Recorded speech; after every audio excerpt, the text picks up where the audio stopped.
I grew up in the Warsaw. As a child, I enjoyed going for a walk to the playground in the Saski Garden. Later, I used to go with my younger sister to the Łazienki Park. I liked to stroll down towards the Royal Palace on the water, and run up the hill towards the monument of Frederick Chopin. In 1938, I started high school. From these times, I remember a white and black movie entitled The Young Forest that portrayed high school students during the 19th century Russian occupation of Poland. The students in the movie fought hard for things that were so natural and obvious to me at that time. Under 19th century Russian occupation of Poland, the Polish students were forbidden to speak Polish and study Polish, the things that I took for granted. Only Russian schools was open. The students often risked their lives to learn Polish language. The image from this movie stayed with me for the rest of my life. Back in 1938, I did not realize that I, like the students in the movie, soon I would become one of such young trees in yet another Polish forest that was destined for extinction in yet another mortal battle for Poland's survival. Germany attacked Poland from the west. In response, Great Britain and France declared war on Germany, and World War II began. At that time, my sister was very sick with scarlet fever, and the doctor ordered me to leave Warsaw. I stayed with my friends in the countryside and only watched the Luftwaffe planes flying towards Warsaw. I remember listening on the radio, "Attention, attention, alarm for the city Warsaw. Attack is coming." But we all were confident that Poland would withstand the German attack. On September 17, the Soviet Union attacked Poland from the east. The Polish soldiers who congregated in eastern Poland to prepare counter-offensive against the Germans did not expect the Soviet stab in the back. Facing the Germans in the west and Soviets in the east, the Polish soldiers were ordered not to fight the Soviet, but instead to evacuate through Romania to France. Warsaw was resisting the German attack alone for another 2 weeks. At the end of September, Warsaw capitulated. At the beginning of October, I returned home and found my father very sick. 2 weeks later, he died. My mother left alone with 2 young daughters. No means to support the family, and with the savage occupation raging around. Germans closed all Polish schools. Later we could only attend vocational or trade schools and were forbidden to study Polish language, literature, history, even Polish music was forbidden. We had to study Polish language and another academic subject in secret schools. One day I was on my way home when I noticed several Gestapo trucks in front of me. The truck suddenly turned into Piękna Street. Gestapo men jumped out of the trucks. I froze. Round up. Should I run away? No, I must be calm. The Gestapo closed down Piękna Street, ordered about 20 people against the wall, and gunned them down on the spot. The bodies of the victims were loaded onto the truck and driven away. Their blood spilled on the pavement, being the only reminder of the murder that has just taking place. Next day, a list of murdered Poles was plastered all over my neighborhood. The slaughter of 20 victims in the vicinity of my home was a normal event in Warsaw at that time. But for me, this bestiality fueled my determination to resist the fight at any cost and to the very end. In the summer of 1943, I joined the resistance and I was sent for paramilitary training. The military arm of the Polish underground state conducted medical and combat training in the private home. Following the training, I took an oath and became a regular soldier of the Home Army. I was assigned to the communication group of the Home Army Central Command. In the summer of 1944, the Soviet counteroffensive reached the Vistula River, as the Soviet tanks could be seen across the river from Warsaw. Rome was already in Allied hands, Paris was about to be liberated, and the Normandy invasion was in full swing. Polish soldiers were fighting in each of these battles and were about to return home to fight for Poland at last. The Home Army has been on Uprising alert for some time already. 5 bloody years of Nazi occupation were about to the end. In August 1st, 1944, a girl knocked at my door around the noon, but I was not home. She was a Home Army messenger who brought the long-awaited news. I was to report to the communication command at Jasna Street at 5 p.m. Returning home that day, I already sensed that something extraordinary was about to happen. Great enthusiasm was in the air. At last, the long-awaited uprising has begun. No more oppression and humiliation. Our determination to regain liberty was unstoppable. At home, I found my mother and sister frantically packing my bag. They hugged me, wiping tears, and I was on my way to Jasna Street. I remember the day was cloudy and rainy. I hurried down the street to report to my unit when I heard tunes of Chopin's Polonaise. I stopped and looked up. Chopin's music, strictly forbidden by the Germans, had not been heard in public for 5 long years of brutal occupation. But on this day, Chopin tunes flew through the streets of Warsaw like birds released from the cage. Jasna Street was not far away. I reported to my post on time, and I was assigned to detachment led by Krzyśka. With the bag of personal belongings and a sense of great responsibility for the historic mission, I joined a group of about 45 young girls. We all were determined to fight to the end. In first days of uprising, all soldiers and civilians, whether young or old, rushed to the built barricades against the German tanks. My detachment went to dig out sidewalk cement tiles, moved them and stacked them up across major arteries. Other detachments would turn huge trams sideways to form the barricades. Initially, the Polish flags flew everywhere as the Home Army controlled most of the city. In the first days of uprising, we could hear only isolated gunshots. Over time, the shots were becoming louder. Soon, sporadic fights turned into mini battles over each building and every street crossing.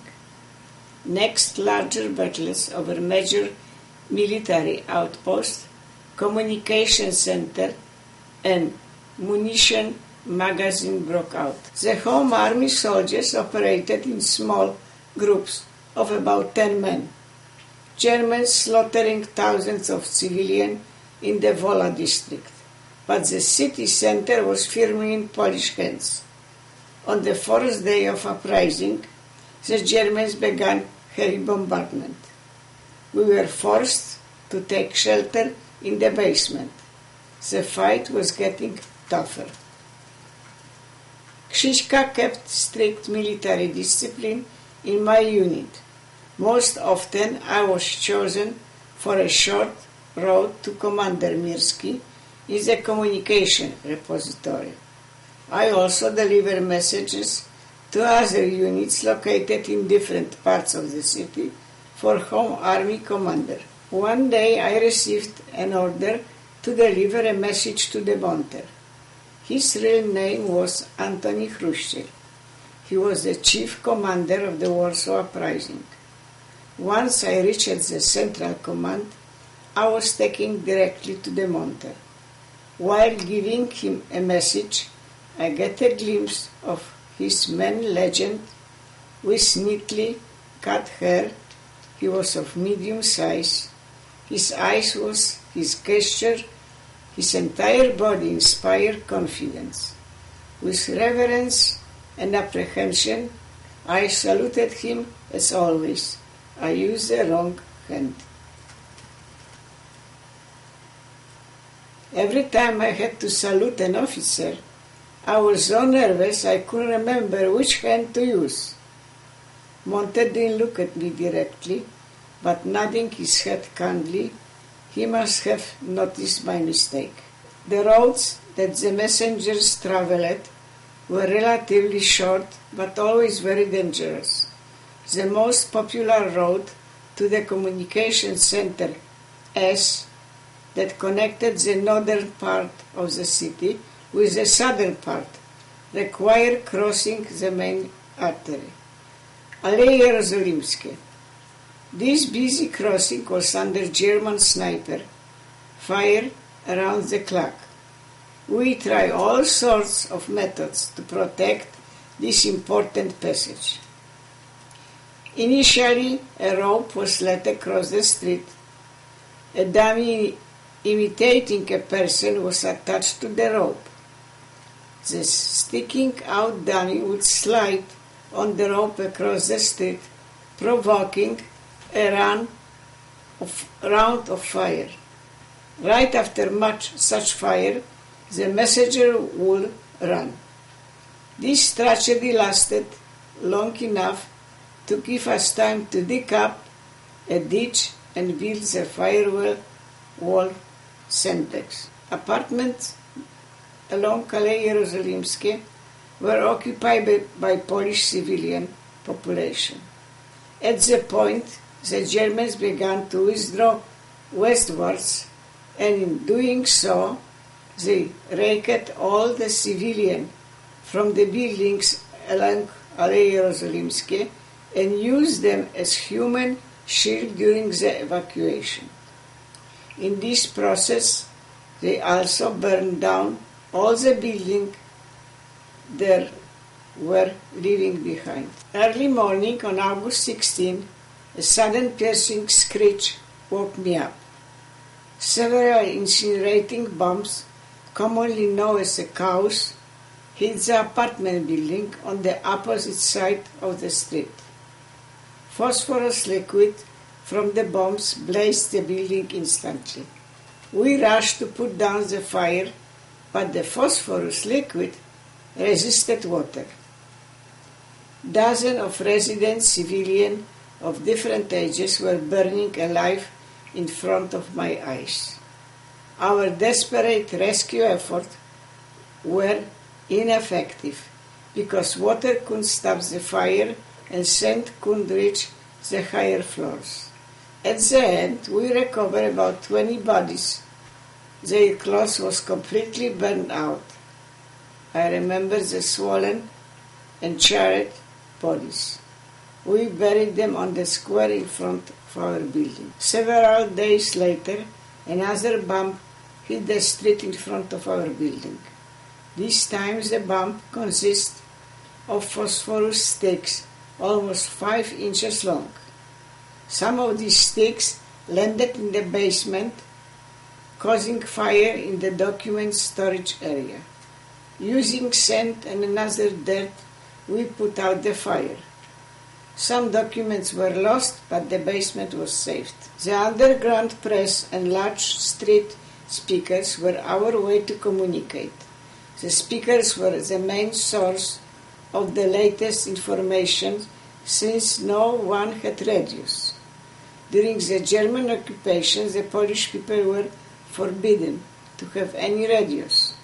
During the Uprising, the announcements through the street speakers ranged from the mothers' pleas for milk for the babies, appeals to locate the loved ones, to requests for medication. In the middle of August, our spirit was still high, and the most significant victories were yet to come. In August 20th, after 3 weeks of heavy fighting, Home Army soldiers captured the German Communication Center located in the monumental Pasta building. We took many German soldiers as prisoners of war. The Pasta building was of great importance because it was the main German communication command that served as the link between Berlin and Moscow. Several weeks into the fighting, the Home Army took over Haberbusch Brewery. Loads of bags of grain recovered from the large warehouse of the brewery became our main food supply for the next several weeks. Despite some success, our situation was deteriorating. It became clear that for the uprising to succeed, outside help was necessary. The Home Army's battalions mobilized in the east were on their way to help Warsaw, but the Soviets prevented them from reaching the city. The Royal Air Force, with excellent Polish squadrons, was ready to fly supplies to Warsaw, but Stalin denied them permission to land for refueling on the Soviet side of the front line. This way, Stalin made the air support to Warsaw from the west too dangerous. Also, the Soviet summer offensive suddenly stopped along the Vistula River, and the Polish People Army that was coming with the Soviets towards Warsaw did not come to the rescue. But we didn't know about these politics, and we were determined to fight to the end. On August 19, Krzyśka selected several girls for training to become sewage canal guide. I was not selected because I was not strong enough. Those selected were tough, resilient, and able to survive the harshest condition, able to walk bent over the hours in the dark, filthy tunnels with the heavy load of arms and ammunition. Canals were of different sizes, different heights, full of harmful chemicals. Realizing that the canals become the transportation roads for resistance, the Germans often fired down and dropped gas bombs into the tunnels. The Home Army was very concerned about the safety of the passage through the canals.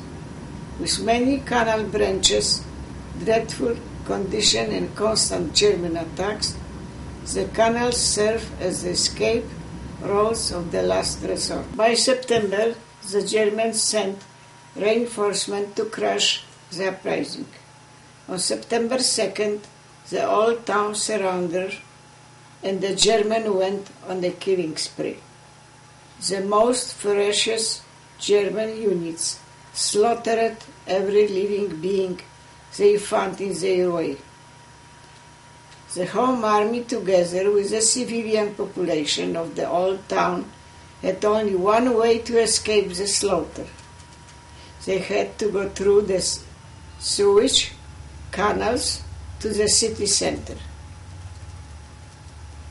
Around the clock, the canal guides transported large groups of escapees, among the children, elderly and wounded, through the canals to the city center.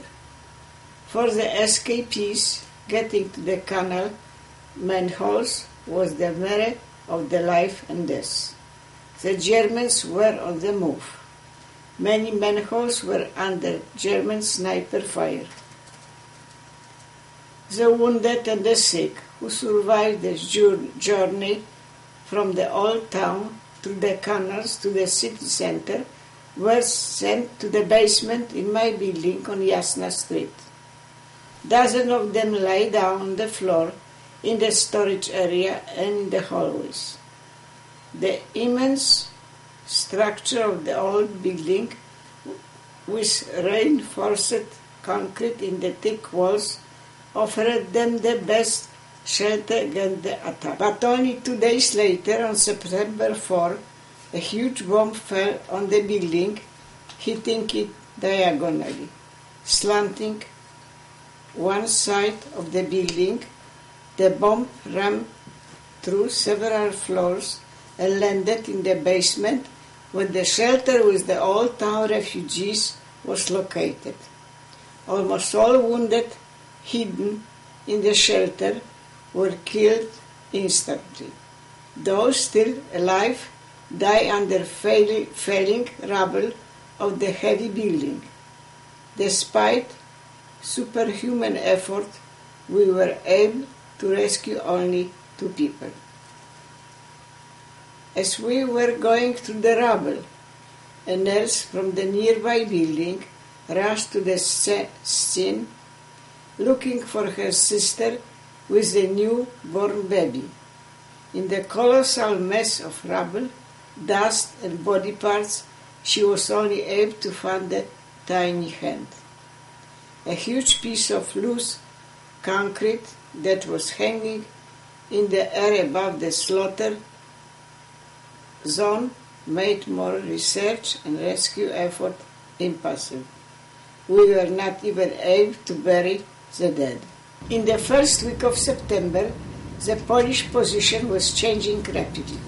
Single buildings and parts of the streets were changing hands back and forth almost overnight. In addition to street fighting, a heavy bombardment, the Germans began to attack the city with 600 mm mortar brought by armored trains that were parked outside the Warsaw. We learned to recognize these mortars by loud whistling noise they made before hitting the target. Capable of killing hundreds of people, they destroyed the power plant and left huge craters around the city. Later, water plants were also destroyed, forcing the people to stand in line in front of artesian wells under bombs and sniper fire. On September 4, my detachment moved to a new location at Nowogrodzka Street. The next day, another tragedy struck.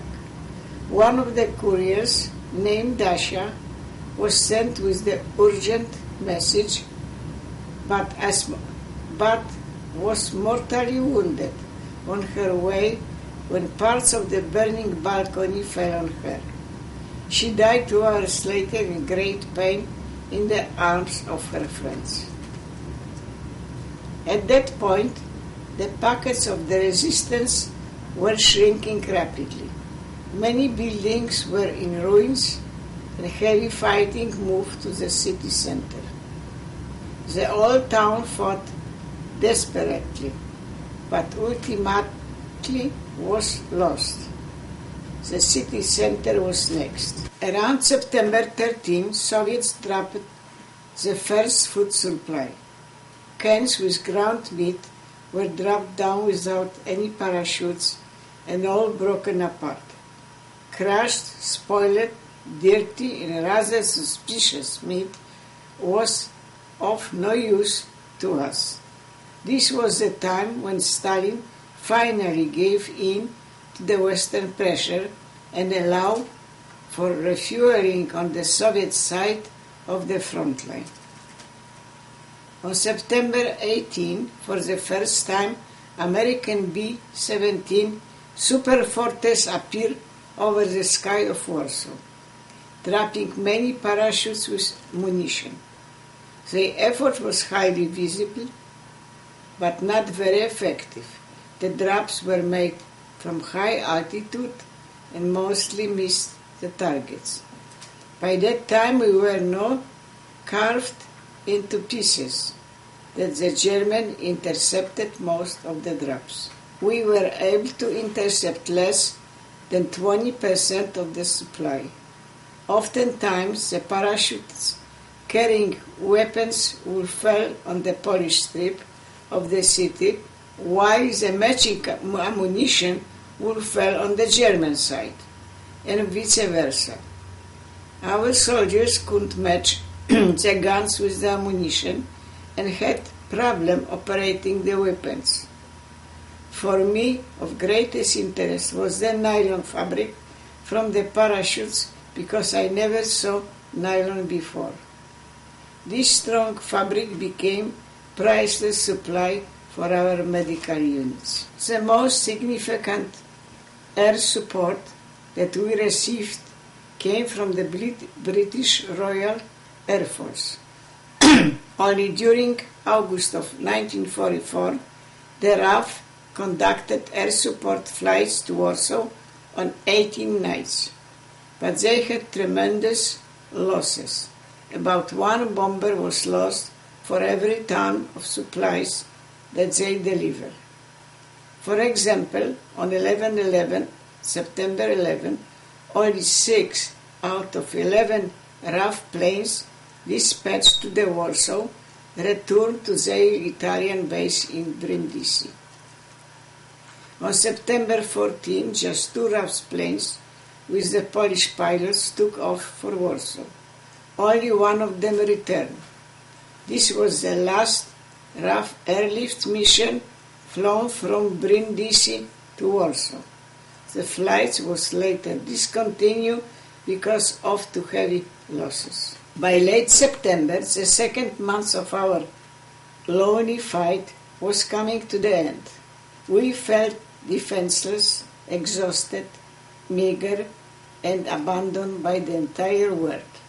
No one knew what was going to happen to us. A number of civilians left Warsaw during the ceasefire some time ago. The lack of assignment to our unit was very frustrating, as the spirit among us was low. My commander Krzyśka decided to send me home on sick leave because I developed a serious nose infection. My home was not far away, just a couple of blocks from Nowogrodzka Street. That part of the city center was still in Polish hands. I reached my apartment safely and found my mother and sister exhausted but unharmed. They were euphoric to see me at last and rushed to attend to my bad nose infection. After some mysterious treatment with herbal mixture, the swelling decreased and my fever went away. In late September, I returned to my unit. That day the rumor came that the Central Command was negotiating the surrender. Technically, the talks was about cessation of fire, but we knew right there that our battle for Warsaw and in the sense of the battle for Poland was lost. Soon after that, an order came to prepare for evacuation. In London, Churchill was presented with the statement from the Polish government. The statement was about the dramatic truth. Our uprising was going under at the time when the Polish army in the West was helping to liberate Italy, France, Belgium, Holland. We called upon the God to pass judgment on the terrible injustice that was done to the Polish people. Churchill later wrote that this was a painful truth. In 1946, the Soviet liberators of Poland arrested me and sentenced me to death for acting against the interests of the Polish state. My death sentence was commuted to life in prison. I spent 10 years in Stalinist prison. After Stalin's death, all political prisoners were released and I regained freedom. In 1958, Jan Topolsky traveled from Cleveland to Warsaw to marry me. 2 years later, I was able to come to the United States and have been living in Cleveland ever since.